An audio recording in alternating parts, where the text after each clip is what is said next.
Quba rayon İcra Hakimiyyətinin başçısı İlqar Mahmudov Rustov kəndi İnzibati ərazi dairəsinin Məskəxazı kəndində səyyar vətəndaş qəbulu keçirib. Qəbulda Quba rayon prokuroru, rayonun bütün idarə müəssisə və təşkilatlarının rəhbərləri iştirak edib. Səyyar qəbul zamanı rayon İcra Hakimiyyətinin başçısı tərəfindən Prezident İlham Əliyevin rəhbərliyi ilə respublikamızda, eləcə də rayonumuzda görülmüşlər barədə kənd sakinlərinə ətraflı bilgi verilib. Vətəndaşlar tərəfindən qaldırılan məsələlərin həlli məqsədi ilə aidiyyatı şəxslərə yerindəcə lazımi tapşırıqlar verilib. Kənd sakinləri əhalinin problemlərinin həlli istiqamətində həyata keçirilən tədbirlərə, göstərilən diqqətə və qayğıya görə dövlətimizin başçısına öz minnətdarlıqlarını bildiriblər. Keçən əsrin 50-ci illərindən bu yana ağlımız kəsəni bu həyətdə hər bir hadisə ilə, müəyyən çətinliklərlə üz-üzə gəlmiş. Şükür ilahiyə bugünə gəlib çatmış.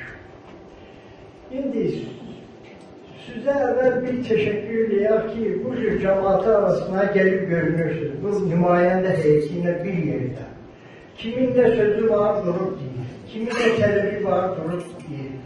Sizi həmişə meclislərdə, şəhid meclislərində həmişə rast gəlmişik, görürük. Çox sağ olun, razılığımız var. Başqa prezidentdən də razılığımız var. Sizdən də və kənddə işləyən nümayəndə heyətindən də, işçilərdən də çox razıyıq. Bəli, işi yola verirlər, işləyirlər. Kəndin ümumi temizliyinə, o məzarlıqların temizliyinə bizim Mahir çox diqqət verir. Allah razı olsun. Qəbuldan əvvəl rayon rəhbəri aidiyyatı şəxslərlə birlikdə Məskəxazı kənd tam orta məktəbində yaradılan şəhidlərin xatirə güşəsini ziyarət edib, şəhidlərin əziz xatirəsi ehtiramla yad olunaraq önünə gül dəstələri düzülüb. Sahib Məmmədli Elçin, Şual Qafqaz TV üçün.